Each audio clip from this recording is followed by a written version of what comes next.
দর্শক, উসমান হাদি হত্যাকাণ্ডে নতুন একটা ইউটার্ন এসেছে। অবশেষে উসমান হাদির স্ত্রী সব দোষ স্বীকার করে হাদি হত্যার সম্পূর্ণ বিবরণ দিয়েছে। এখানে দেখতে পাচ্ছেন হাদির স্ত্রীকে আদালতে নেওয়া হচ্ছে এবং এদিকে আজ উসমান হাদির স্ত্রী কেঁদে কেঁদে সবকিছু স্বীকার করে নিলেন। এই ঘটনার মূল রহস্য উদ্ঘাটন করে সবার সামনে। এই নিয়ে আন্তর্জাতিক চাপ বাংলাদেশের মধ্যে পড়ে সকল নেতাকর্মীদের গুম হারাম হয়েছে। উসমান হাদি চলে গেছেন, রেখে গেছেন এক বুক ভরা বেদনা। তার স্ত্রীর কান্না যেন থামছেই না। একেবারে পাগল প্রায় হয়ে গেছে শরীফ উসমান হাদির স্ত্রী। খোঁজ নিয়ে জানা গেছে ওসমান হাদির স্ত্রী এতটাই ফর্দানশীল নারী যে তিনি কোনো অবস্থাতে ফর্দা ভাঙতে রাজি নন। মাশাআল্লাহ। প্রিয় দর্শক, একটি বিষয়ে একটু আলোচনা না করলেই নয়। আমাদের সেনাবাহিনীকে কেন দিনে দিনে এত বেশি বিতর্কিত করা হচ্ছে? দর্শক, ওসমান হাদির যে হত্যাকাণ্ড সেটি বাংলাদেশে এখন মানে টপ প্রায়োরিটির ব্যাপার, সব থেকে বেশি আলোচনার ঘটনা এটি।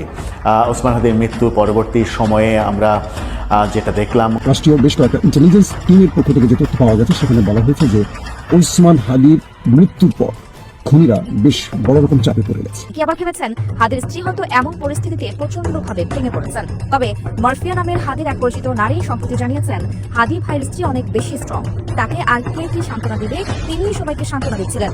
ভাবি বলেছেন, আপনাদের ভাইকে বলে আসছি কোটি কোটি মানুষ তোমার জন্য দোয়া করছে। অবশেষে উসমান হাদির স্ত্রীকে নিয়ে চাঞ্চল্যকর তথ্য বেরিয়ে আসে। উসমান হাদির স্ত্রী জবানবন্দি দেয় কেঁদে কেঁদে এবং অনেক তথ্য প্রকাশ করে সবার সামনে। দর্শক শ্রোতা, উসমান হাদির মৃত্যুর পর দেশ উত্তাল হয়েছিল এবং তার জানাজার পরও সবাই কান্না করে করে বলছিল যে যাতে এই মামলার প্রধান আসামিগুলোর শাস্তি হয় এবং মূল ষড়যন্ত্রকারীর মানে প্রকাশ্যে শাস্তি হয়। এখন দেখতে পারি তার স্ত্রীও বিপদের মুখে পড়ে, অন্যদিকে দেশে নতুন পরিস্থিতি হয় রাজনীতির মধ্যে। সম্পূর্ণ ভিডিও দেখবেন, উসমান হাদির মামলার সর্বশেষ তথ্য এবং তার স্ত্রীর বক্তব্য বা অনেক কার্যক্রম সবকিছু দেখতে পারবেন এই একটি ভিডিওতে। বাংলার বুকে এমন সাহসী মানুষ 100 বছরে একটা জন্মায়। উসমান হাদি চলে গেছেন, রেখে গেছেন এক বুক ভরা বেদনা। তার স্ত্রীর কান্না যেন থামছেই না। একেবারে পাগল প্রায় হয়ে গেছে শরীফ উসমান হাদির স্ত্রী। বিয়ের পর একজন স্ত্রীর কাছে তার স্বামী পুরো পৃথিবী। সেই স্বামী যদি স্ত্রীকে রেখে চলে যায় না ফেরার দেশে, তবে সেই ব্যথা মানা যায় কি? অপরদিকে সন্তানের কাছে তার বাবা মরুর বুকে ছায়াদান করা এক বটগাছের মতো।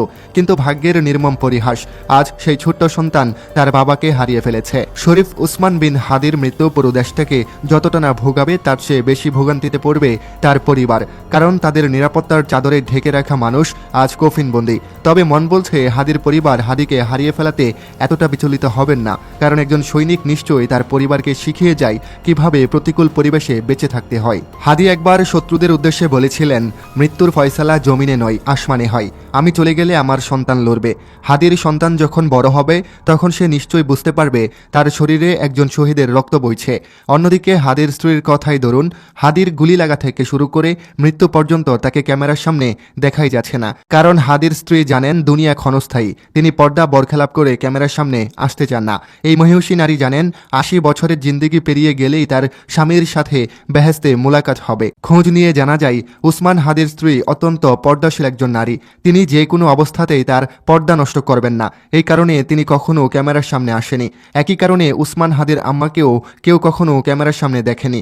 হাদির পরিবার একটি আলিম পরিবার হিসেবে এলাকায় সুপরিচিত। দর্শক, উসমান হাদি হত্যাকাণ্ডে নতুন একটা ইউটার্ন এসেছে। নতুন ইউটার্নটাতে আপনার উসমান হাদির যেই হত্যাকারী হিসেবে সবচেয়ে প্রধান অভিযুক্ত যে আসামি ফয়সাল করিম ওরফে দাউদ খান, তাকে নিয়ে চাঞ্চল্যকর তথ্যটা এসেছে। গত 2-1 দিন যাবৎ আমরা যেই আলোচনাটা মাঠে শুনছি যে উসমান হাদির যে হত্যাকারী মূল অভিযুক্ত, যার বিরুদ্ধে ক্লেম আছে ফয়সাল করিম ওরফে দাউদ খান, সে ভারতে পালিয়ে গিয়েছে। আসলে কি সে ভারতে পালিয়ে গিয়েছে, নাকি তাকে কোথাও রাখা হয়েছে, নাকি কোনো নজরদারিতে আছে, অথবা তাকে কি ভবিষ্যতে আপনার শুট আউট করে থাকে না যে আমাদের যে কি বলা হয়, যে আমি শব্দটা আসলে এই মুহূর্তে মাথায় আসছে না, ক্রস ফায়ার করে এই ছেলেটাকে শেষ করে দিয়ে অনেক প্রশ্নের আমরা যে প্রশ্নগুলো করতে চাই সেই প্রশ্নগুলিকে থামিয়ে দেওয়া হবে। আসুন দেখি, বেশ কিছু চাঞ্চল্যকর তথ্য পুলিশের কাছ থেকে এসেছে। আমাদের পুলিশের যিনি একজন ঊর্ধ্বতন কর্মকর্তা, গতকালকে স্বরাষ্ট্র মন্ত্রণালয়ের একটা জরুরি সংবাদ সম্মেলনে অতিরিক্ত আইজিপি খন্দকার রফিকুল ইসলাম তিনি যে তথ্যগুলো দিয়েছেন আমার কাছে বেশ এটাকে কি বলা হয় যে গুরুত্বপূর্ণ এবং অথেন্টিক একটা মনোভাব আমার কাছে এমনটাই মনে হয়েছে। রফিক সাহেব বলছেন যে ফয়সাল অর্থাৎ উসমান হাদির যে মূল মানে ক্যারেক্টার, তো তার সর্বশেষ অবস্থান সম্পর্কে আসলে পুলিশের কাছে নির্দিষ্ট কোনো তথ্য নেই। তাহলে আমরা যে জানি তিনি ভারত পালিয়ে গেছেন বা এই ছেলেটা ভারতে চলে গেছে তার সহযোগী সহ, পুলিশ বলছে ভিন্ন কথা। বিষয়টি জানতে আইন শৃঙ্খলা বাহিনী এবং গোয়েন্দা সংস্থাগুলো এখনো কাজ করছে। তবে সে দেশের বাইরে চলে গেছে এমন কোনো নির্ভরযোগ্য তথ্য বা সূত্র পুলিশের কাছে নাই। অনেক সময় অপরাধীদের অবস্থান নিয়ে বিভ্রান্তিকর তথ্য ছড়ানো হয় বলে তিনি দাবি করছেন। রাজনৈতিক হত্যাকাণ্ড কিনা এ বিষয়ে জানতে চাইলে পুলিশের বক্তব্য, এখন পর্যন্ত কোনো নির্দিষ্ট রাজনৈতিক দলের সম্পৃক্ততার প্রমাণ পাওয়া যায়নি, তবে প্রকৃত তথ্য উদ্ঘাটনে তদন্ত অব্যাহত রয়েছে। এখন পর্যন্ত এই ফয়সাল বা তাদের গ্যাংদেরকে বা শাহিন চেয়ারম্যান সহ অনেকে আওয়ামী লীগের সাথে কানেক্টেড করে ফেলা হলেও ফয়সালের আসলে এই ঘটনার পিছনে কোন দলের হয়ে, কারণ ওসমান হাদি শুধু আওয়ামী লীগকে গুতায় নাই, সে প্রত্যেকটা রাজনৈতিক দলকে গুতাইছে, বিএনপিকে গুতাইছে, জামাতকেও গুতাইছে, এনসিপি কে গুতাইছে, আর আওয়ামী লীগের তো মানে করুণ পরিণতি করাইছে। তো এই যে প্রত্যেকটা রাজনৈতিক দলের পেছনে ফয়সাল মানে ওসমান হাদির যে বক্তব্য অথবা তাকে শেষ করে দেওয়ার মাধ্যমে রাজনৈতিক অঙ্গনে একটা উত্তাপ ছড়ানো কোন দলকে, যেমন মির্জা আব্বাসকে বিপদে ফেলার চেষ্টা করা হয়েছিল, ভাগ্য ভালো তিনি বাইচা গেছেন। এখন কেউ কেউ জামাতকেও বিপদে ফেলার চেষ্টা করছেন। এখন আসলে এই ফয়সাল, এই যে 127 কোটি টাকার লেনদেন, এই বিশাল অঙ্কের ঘটনা, পেছনের মাস্টার মাইন্ড, সবকিছু মিলিয়ে ফয়সালের জীবিত থাকাটা খুবই জরুরি। এখন ফয়সাল ভারতে পালিয়ে গেছে অথবা যে কোনো সময় সীমান্তে থেকে আটক করে আইন শৃঙ্খলা বাহিনীর সাথে গোলাগুলিতে ফয়সাল নিহত হয়েছে, এমন খবরে দেশের একাংশের মানুষ খুশি হলেও আমরা যারা আছি আমরা কিন্তু খুশি হব না। কেননা আমরা প্রকৃত ঘটনা জানতে চাই যে ফয়সাল কাদের এজেন্ট হয়ে এই ঘটনা ঘটিয়েছে। তো পুলিশের যিনি প্রধান আছেন তার এই বক্তব্যটার মধ্যে আমার কাছে খুব ভালো লাগছে কোনটা, যে অপরাধীরা নিজের অবস্থান সম্পর্কে সঠিক তথ্য দেয় না, তারা সবাইকে বিভ্রান্ত করে রাখে। ফয়সালের বাবা মোটরসাইকেলের নম্বর প্লেট পরিবর্তন করেছিল, পরে যাচাই করে আসল নম্বর প্লেটের সন্ধান পেয়েছে। তাকে ধরতে অভিযান অব্যাহত আছে, গুরুত্ব দিয়ে তদন্ত চলছে। মোট 10 জন গ্রেপ্তার হয়েছে। মোটরসাইকেল মালিককে 54 ধারায় অভিযোগ থেকে আপনার অলরেডি খালাস দেওয়া হয়েছে। যাদের নাম উঠে আসছে প্রত্যেকেই নজরদারিতে আছে। এখন ফয়সালকে আসলে ভারত পালিয়েছে এই সম্পর্কে জাস্ট হচ্ছে সোশ্যাল মিডিয়ার কিছু ক্যারেক্টারদের বক্তব্য ছাড়া প্রকৃত কোনো তথ্য উপাত্ত, সুনির্দিষ্ট ছবি, ভিডিও ফুটেজ কোনোটাই আসলে নাই। এখন ফয়সাল পালিয়েছে এটার মাধ্যমে আসলে ধরেন সে যদি বাংলাদেশে থাকে, ভারত পালাই গেছে, এই ন্যারেটিভটা প্রতিষ্ঠার মাধ্যমে কি লাভ আছে? যারা পেছনের মাস্টার মাইন্ড, যারা হাদিকে খরচ করার জন্য ফয়সালকে বেছে নিয়েছিল, তাদের নাম আড়াল করার জন্য ফয়সাল ভারতে পালিয়ে গেছে একটা ন্যারেটিভ প্রতিষ্ঠার মাধ্যমে আইন শৃঙ্খলা বাহিনীকে হাল ছেড়ে দেওয়া অথবা তার বিরুদ্ধে যে চলমান অভিযান সেটাকে ইতি টানা, এরকম নানান কিছু ঘটার সুযোগ আছে। এর ফাঁকি দিয়ে ফয়সাল যে কোনো সময় ভারতের সীমান্ত অতিক্রম করতে চাচ্ছে, এরকম ঘটনা দিয়েও কিন্তু ফয়সালকে শেষ করে দেওয়ার একটা ব্যাকআপ থাকতে পারে। কোনো সন্ত্রাসী গোষ্ঠী এই ঘটনা ঘটে দেবে। শুটার ফয়সাল করিম মাসুদ ওরফে দাউদ খানের হাতের নিখুঁত নিশানা দেখেই অনেকেই আজ করতে পেরেছিলেন এটি কোনো আনারি শুটারের কাজ নয়। পরে জানা গেছে ফয়সাল এমন একজন ব্যক্তির থেকে অস্ত্র চালনার প্রশিক্ষণ নিয়েছেন যার স্বামী একজন সেনাবাহিনী মেজর, এবং সেই মেজরের আবার 90 দিন ধরে ভারতে গেরিলা হামলা চালানোর বিশেষ ট্রেনিংও রয়েছে। বলছি বাংলাদেশ সেনাবাহিনীর ভারতীয় এজেন্ট মেজর সাদিক এবং তার স্ত্রী সুমাইয়া জাফরিনের কথা। এই সুমাইয়ার কাছেই অস্ত্র চালনার জন্য বিশেষ ট্রেনিং প্রাপ্ত হন ঘাতক ফয়সাল করিম মাসুদ। রিমান্ডে অস্ত্র প্রশিক্ষণ দেওয়ার বিষয়ে কি কি তথ্য দিলেন সুমাইয়া, আরও কাদেরকে সে প্রশিক্ষণ দিয়েছে, চলুন সেসবের বিস্তারিত জেনে নেওয়া যাক। তার আগে অবশ্যই অনুরোধ থাকবে কে কোথা থেকে আমাদের সাথে যুক্ত আছেন তা কমেন্ট করে জানাবেন। গুলশান থানার সন্ত্রাস বিরোধী আইনের মামলায় মেজর সাদিকের স্ত্রী সুমাইয়া জাফরিনকে গ্রেফতার দেখানো হয়েছে। গ্রেপ্তারের ওই আবেদনে বলা হয়, এ মামলায় গ্রেপ্তার আসামিদের জবানবন্দি এবং স্থানীয়ভাবে তদন্তে জানা যায় কারাগারে সুমাইয়া তাহমিদ জাফরিন এই ঘটনার মিছিলে অংশগ্রহণকারীদের দেশের সার্বভৌমত্ব ও দেশের মানুষের নিরাপত্তা বিঘ্ন ঘটানো ও বিশৃঙ্খলা সৃষ্টির প্রয়াসে একটি নিষিদ্ধ ঘোষিত সংগঠনে অর্থ যোগানদাতা, পরামর্শদাতা ও নির্দেশদাতা হিসেবে সক্রিয়ভাবে দেশবিরোধী প্রচারণায় অংশ নেন। বুধবার ঢাকার অতিরিক্ত চিফ মেট্রোপলিটন ম্যাজিস্ট্রেট আওলাদ হুসাইন মোহাম্মদ জুনাইদের আদালত তাকে গ্রেফতার দেখান। এর আগে গত আগস্টে তাকে গ্রেফতার করা হয়। এরপর থেকে কারাগারে রয়েছেন সুমাইয়া জাফরিন। আওয়ামী লীগ নেতাকর্মীদের গেরিলা প্রশিক্ষণের ঘটনায় ভাটারা থানার মামলায় মেজর সাদিকের স্ত্রী সুমাইয়া জাফরিন আদালতে দায় স্বীকার করে জবানবন্দি দিয়েছেন। মঙ্গলবার Dhaka metropolitan magistrate Sarah Farzana হকের আদালত তার জবানবন্দি রেকর্ড করেন। এদিন রিমান্ড শেষে তাকে আদালতে হাজির করা হয়। এ সময় তিনি স্বেচ্ছায় স্বীকারোক্তিমূলক জবানবন্দি দিতে সম্মত হন। পরে মামলার তদন্ত কর্মকর্তা ডিবির গুলশান বিভাগের পরিদর্শক মোহাম্মদ জিহাদ হোসেন তার জবানবন্দি রেকর্ড করার আবেদন করেন। আবেদনের পরিপ্রেক্ষিতে প্রেক্ষিতে আদালত তার জবানবন্দি রেকর্ড শেষে কারাগারে পাঠানোর আদেশ দেন। এর আগে 7 আগস্ট শুনানি শেষে আদালত সুমাইয়ার 5 দিনের রিমান্ড মঞ্জুর করেন। মামলার বিবরণী থেকে জানা যায়, গত 8 জুলাই বসুন্ধরা সংলগ্ন কেবি কনভেনশন সেন্টারে নিষিদ্ধ ছাত্রলীগের একটি গোপন বৈঠকের আয়োজন হয়। সকাল 10টা থেকে সন্ধ্যা পর্যন্ত অনুষ্ঠিত বৈঠকে নিষিদ্ধ ছাত্রলীগ, আওয়ামী লীগ ও অবসরপ্রাপ্ত সরকারি কর্মচারীরা মিলে 300 থেকে 400 জন অংশ নেন। তারা সেখানে সরকার বিরোধী স্লোগান দেন। বৈঠকে পরিকল্পনা হয়, সাবেক স্বৈরাচার হাসিনার নির্দেশ পাওয়ার পর সারা দেশে লোকজন এসে ঢাকায় সমবেত হবেন। তারা ঢাকার শাহবাগ মোড় দখল করে দেশে অস্থিতিশীল পরিস্থিতি এবং জনগণের মধ্যে আতঙ্ক সৃষ্টি করে দেশে স্বৈরাচার হাসিনার প্রত্যাবর্তন নিশ্চিত করবেন। এ ঘটনায় 13 জুলাই ভাটারা থানার এসআই জ্যোতির্ময় মণ্ডল সন্ত্রাস বিরোধী আইনে মামলাটি করেন। এদিকে দেশের কয়েকটি মিডিয়া প্রশ্ন তুলেছেন, সুমাইয়া জাফরিন ফয়সালকেও অস্ত্র চালনার প্রশিক্ষণ দিয়েছেন। অনেকের দাবি, সুমাইয়া যেহেতু আজ 3 মাস পুলিশি হেফাজতে রয়েছে, তাহলে এই 3 মাস কেন বের করা হলো না? সুমাইয়া আরও কাকে কাকে প্রশিক্ষণ দিয়েছে? তাহলে আজ হাদিকে হারাতে হতো না। একটি সূত্র বলছে, সুমাইয়া এবং তার স্বামী মেজর সাদিক আরও অনেককে প্রশিক্ষণ দিয়েছে। তারা দেশব্যাপী এখন সক্রিয় হয়ে উঠছে। উল্লেখ্য, গত জুলাইয়ে আওয়ামী লীগের নেতাকর্মীদের প্রশিক্ষণ দেওয়ার অভিযোগ উঠে বাংলাদেশ সেনাবাহিনীর একজন মেজরের বিরুদ্ধে। সামাজিক যোগাযোগ মাধ্যমে এই দাবি উঠলে সাদিককে সেনা হেফাজতে নিয়ে জিজ্ঞাসাবাদ করা হয়। তাকে গত 17 জুলাই নিজ বাসস্থানের রাজধানীর উত্তরা এলাকা থেকে আটক করে হেফাজতে নেয় সেনাবাহিনী।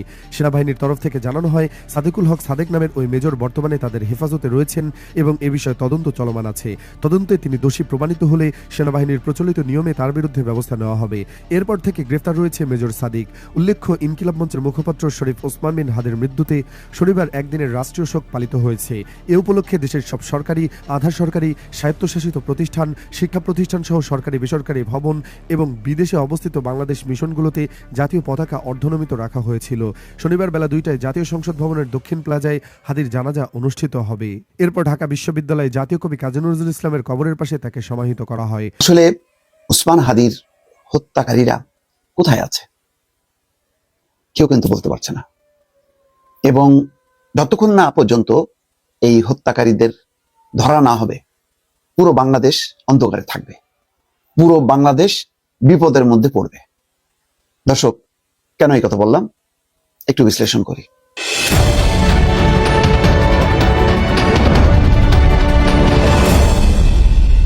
এইমাত্র দেখছি যে একটা স্ক্রল, যে হাদির উপর গুলি চালানো ফয়সাল কোথায় আছে সুনির্দিষ্ট তথ্য নেই। বর্ডার পার হয়ে চলে গেছে কিনা সেটাও নিশ্চিত হওয়া যায়নি। বলছে পুলিশের অতিরিক্ত আইজিপি রফিকুল ইসলাম কোথায় আছে অনুসন্ধান চলছে। তার মানে পুরো পুলিশ ডিপার্টমেন্ট, আইন শৃঙ্খলা কর্তৃপক্ষ অন্ধকারে আছে। কোথায় গেছে, কোন গভীরে, কোন গর্তে, কেউ জানে না। তাহলে কি হবে? তাহলে এটা নিয়ে একটা অশান্তি চলতেই থাকবে। আর এমন একটা অশান্তি যেটা শুধু বাংলাদেশ না, এর সাথে জড়ায় গেল কিন্তু ভারত। আজকে দেখেন, এই ঘটনার পর ভারতে পালিয়ে গেছে বা ভারত এই ঘটনা ঘটিয়েছে, এই আওয়াজ তুলে ভারতের হাইকমিশন ঘেরাও করা, চট্টগ্রামে হামলা করা, যার কারণে ভিসা কেন্দ্র বন্ধ হয়ে গেল অনির্দিষ্টকালের জন্য।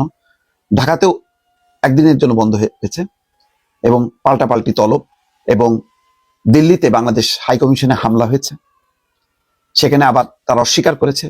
বাংলাদেশ বলেছে হ্যাঁ হামলা হয়েছে। কিভাবে চরমপন্থী হিন্দুরা ঢুকলো তার ব্যাখ্যা চাই। দর্শক, ওসমান হাদির যে হত্যাকাণ্ড সেটি বাংলাদেশে এখন মানে টপ প্রায়োরিটির ব্যাপার, সব থেকে বেশি আলোচনার ঘটনা এটি। ওসমান হাদির মৃত্যু পরবর্তী সময়ে আমরা যেটা দেখলাম, গতকালকে নজিরবিহীন ইতিহাস স্থাপিত হলো। লক্ষ লক্ষ মানুষের আগমন ঘটলো তার জানাজায়। অনেক প্রতিষ্ঠান এগুলোর আবার সংখ্যা নিরূপণের চেষ্টা করছেন। কেউ বলছেন 5 লাখ, কেউ 8 লাখ, কেউ 1 মিলিয়ন, কেউ 14 লাখ, এরকমভাবে বলার চেষ্টা করছেন। কিন্তু সেটা যেটাই হোক, এখন পর্যন্ত বিভিন্ন সংখ্যা যেগুলো এসেছে সেখানে আমরা দেখেছি যে 5 লাখ হচ্ছে সর্বনিম্ন সংখ্যা বলেছে। এই সংখ্যাটা বলেছে 5 থেকে 8 লাখ, এরকম একটা সংখ্যা বলেছে 21 টেলিভিশন। তার মানে যদি 5 লাখও হয় তাহলেও কিন্তু একটা নজিরবিহীন ঘটনা, যেটা বাংলাদেশের ইতিহাসে এর আগে কখনো ঘটেনি কোনো জানাজার ক্ষেত্রে।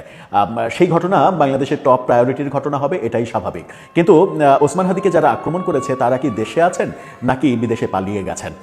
অনেকদিন আগে থেকেই ব্যাপারটাকে বেসরকারি পর্যায়ে প্রতিষ্ঠিত করা হয়েছে যে তারা বিদেশে পালিয়ে গেছেন, এবং ওসমান হাদির এই ঘটনার পরিপ্রেক্ষিতে যারা আন্দোলন করছেন তারাও দাবি করছেন যে ভারতে পালিয়ে যাওয়া এই সন্ত্রাসীদের দেশে ফিরিয়ে এনে বিচার করতে হবে। এবং ভারতের সঙ্গে সম্পর্ক যে আরও বেশি খারাপের দিকে গেছে, এই ইস্যুটাকে কেন্দ্র করে করেই সেই খারাপটা করা হচ্ছে বলেও বিভিন্ন দিকে দেখা যাচ্ছে। ঠিক সেই সময় সরকারের পক্ষ থেকে জানানো হলো ওসমান হাদির এই ঘটনায় যারা আক্রমণ করেছে তারা দেশে আছেন নাকি দেশের বাইরে গেছেন। কি বলছে বাংলাদেশ পুলিশ, চলুন একটু জেনে দেখি।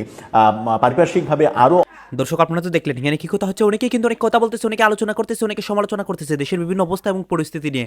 বিশেষ করে এখানে দেশের রাজনৈতিক প্রেক্ষাপট নিয়ে কথা হয়, আরও অনেক বিষয় নিয়ে কথা হয়। গাইজ, এই বিষয়গুলো দেখে আপনাদের কি মনে হচ্ছে এবং আপনাদের মন্তব্য কি এই উসমান হাদির মামলার বিষয়ে? এই বিষয়টা নিয়ে আপনার মন্তব্যটা অবশ্যই আপনারা আমাদের কমেন্ট বক্সে লিখে যাবেন এবং তার স্ত্রীকে নিয়েও আপনার মন্তব্যটা কমেন্ট বক্সে লিখে যাবেন। এবং আর হ্যাঁ, সর্বশেষ আপনাদের কাছে আমাদের রিকোয়েস্ট থাকবে, আপনারা আমাদের চ্যানেলের নতুন দর্শক হয়ে থাকলে চ্যানেলটি সাবস্ক্রাইব করবেন এবং পাশে থাকা বেল বাটনটি বাজাবেন যাতে করে নেক্সট ভিডিওটা সবার আগে আপনাদের কাছে পৌঁছে যায়। ধন্যবাদ।